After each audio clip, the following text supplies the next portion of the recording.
Sebuah rekaman video menunjukkan kilang minyak terbesar di Uni Emirat Arab meledak dan terbakar. Asap hitam tebal terlihat membumbung tinggi ke langit. Serangan ini terjadi di tengah konflik di Timur Tengah. Belum ada laporan resmi terkait jumlah korban jiwa maupun kerugian akibat serangan tersebut.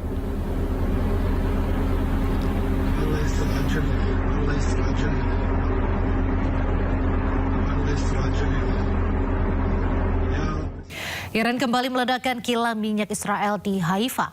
Kilang minyak ini mengolah 60% kebutuhan minyak untuk warga Israel.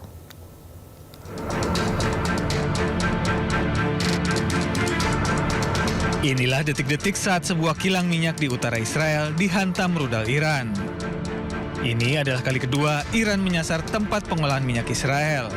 Media Israel melaporkan kilang minyak Bazan di Haifa dihantam rudal pada hari Senin.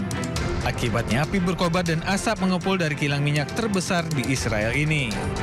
Kilang minyak Bazan mengolah sebanyak 60% kebutuhan minyak untuk warga Israel. Bazan Group menyatakan tidak ada korban jiwa atau luka dalam kejadian ini. Diketahui sebuah rudal tandan Iran menghantam 5 lokasi di Haifa. Terletak di wilayah Teluk Haifa, kilang Bazan adalah salah satu dari 2 kilang minyak yang beroperasi di Israel dan terintegrasi dengan kompleks petrokimia. Kilang minyak Bazan merupakan jantung energi Israel. Kilang tersebut memasok 2/3 kebutuhan minyak Israel. Kilang minyak Bazan terletak di Teluk Haifa.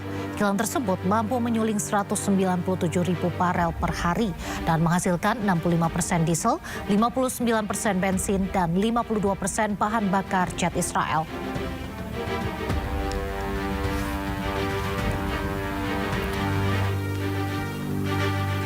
Akibat diserang Iran, kilang Bazan kerap menyebabkan kebakaran. Terbakarnya kilang Bazan ini memicu krisis energi di Israel.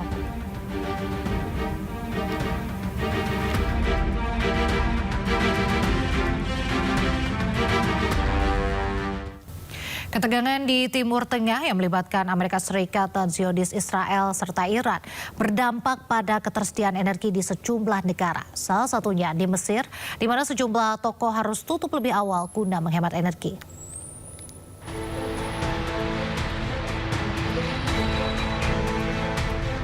Kenaikan harga bahan bakar global yang diakibatkan konflik Amerika Serikat, Zionis Israel, dan Iran berdampak di Kairo, Mesir. Lampu jalan dimatikan, toko-toko tampak tutup di beberapa bagian kota. Berdasarkan rencana tersebut, toko, bioskop, dan gedung harus tutup pukul 21 malam dengan jam operasional diperpanjang hingga pukul 22 pada hari Kamis, Jumat, dan hari libur nasional. Langkah-langkah ini akan berlaku untuk periode awal 1 bulan. Kebijakan tersebut juga mencakup pereduban papan reklame dan penerangan jalan, serta pengurangan 30% alokasi bahan bakar untuk kendaraan pemerintah. Perdana Menteri Mustafa Madbouly mengatakan tagihan energi bulanan Mesir naik menjadi 2,5 miliar dolar Amerika Serikat pada bulan Maret, naik dari 1,2 miliar dolar Amerika Serikat pada bulan Januari. Langkah-langkah ini diambil karena pasar energi global tetap berada di bawah tekanan menyusul eskalasi yang dimulai pada 28 Februari ketika serangan Amerika Serikat dan Zionis Israel menargetkan Iran. Ketegangan di Timur Tengah juga berdampak pada ketersediaan BBM di Bangladesh. Antrian mobil warga mengular panjang akibat banyaknya pom bensin yang tutup.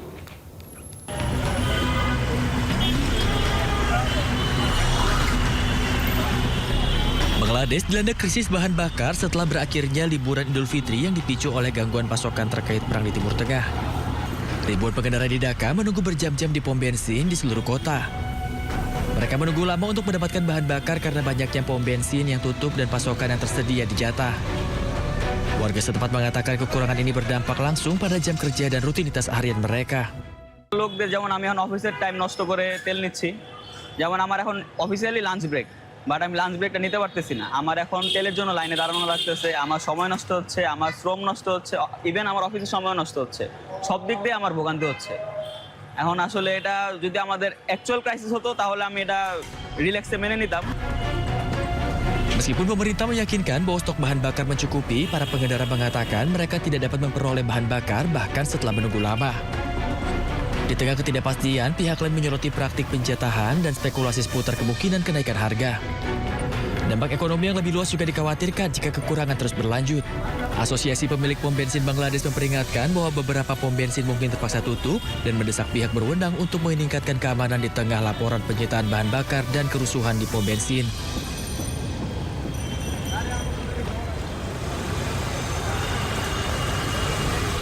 Menteri SDM Bahlil Lahadalia mengatakan Indonesia telah mendapat lampu hijau agar kapal Indonesia bisa melintas di Selat Hormuz. Sementara terkait harga BBM di Indonesia akan diputuskan oleh Presiden Prabowo Subianto. Doakan, kami terus melakukan komunikasi, kami dengan Kemenlu melakukan koordinasi intens, saya dengan Kemenlu juga tadi malam kita bahas, insya Allah sudah ada lampu hijau. Tetapi kan kita tahu dalam kondisi geopolitik begini harus kita betul-betul melakukan secara terus-menerus. Doain ya, insya Allah bisa cepat selesai. Stabil, Pak. Harga sekarang sudah mencapai $115. Di dalam negeri masih stabil. Insya Allah atas arahan Bapak Presiden untuk BBM subsidi sampai dengan sekarang saya pikir Bapak Presiden punya hati lah untuk memperhatikan rakyat kecil. Percayalah. Nanti tunggu tanggal mainnya, Bapak Presiden akan memutuskan seperti apa untuk kebaikan rakyat bangsa dan negara. Bapak Presiden kita ini kan tiap hari memikirkan tentang bagaimana pembangunan negara, tapi juga bagaimana memperhatikan kebutuhan dan kondisi masyarakat kita di bawah. Gini, di Peraturan Menteri SDM tahun 2022, itu telah mengatur 2 formulasi tentang harga BBM. Satu harga BBM industri dan satu non-industri. Kalau yang industri tanpa diumumkan pun dia terus terjadi berdasarkan harga pasar. Jadi mau diumumkan atau tidak diumumkan dia akan mengikuti harga pasar. Itu yang industri. Apa itu definisi yang industri? Adalah bensin RON 95, 98. Itu kan orang-orang yang mampu lah seperti mohon maaf. Contoh Pak Rosan, Pak Seskap masa pakai minyak subsidi, ya kan? Dan selama mereka mau jalan banyak, selama ada uang untuk bayar, monggo. Tugas negara menyiapkan. Yang membayar mereka, itu tidak ada tanggungan negara sama sekali. Yang kita fokus itu adalah menyangkut dengan subsidi. Nah tadi saya katakan bahwa subsidi tunggu tanggal mainnya. Insya Allah saya yakinkan bahwa Bapak Presiden dalam membuat kebijakan selalu mempertimbangkan dan memprioritaskan tentang kondisi masyarakat. Insya Allah baik. Nanti tunggu tanggal mainnya ya. Beberapa hari terakhir ramai beredar rumor di media sosial. Harga Pertamax disebut naik menjadi Rp17.850 per 1 April besok. Imbas lonjakan harga minyak dunia. Namun Pertamina membantah dan menyebut harga terbaru Pertamax belum resmi diumumkan. Harga minyak dunia yang melonjak hingga $115 per barel berdampak pada anggaran subsidi BBM di Indonesia. Meski anggaran subsidi membengkak bahkan bisa mencapai 280 triliun di APBN 2026, namun hingga saat ini pemerintah belum berencana menaikkan harga BBM subsidi baik Pertalite maupun LPG. Kita belum menaikkan harga. Doakan kami dari pemerintah khususnya untuk subsidi sampai dengan semalam arahan Bapak Presiden untuk mencari akal bagaimana agar kita jangan memberatkan rakyat. Jadi untuk subsidi. Jadi saya dengan Menteri Keuangan sekarang terus menerus untuk mencari solusi yang terbaik sekalipun krisis, tapi tetap rakyat kita perhatikan tentang keadaannya. Berbeda dengan harga Pertalite subsidi, harga BBM Pertamax ramai disebut akan naik dalam waktu dekat. Di media sosial, Pertamax disebut naik hingga Rp17.850 per 1 April besok.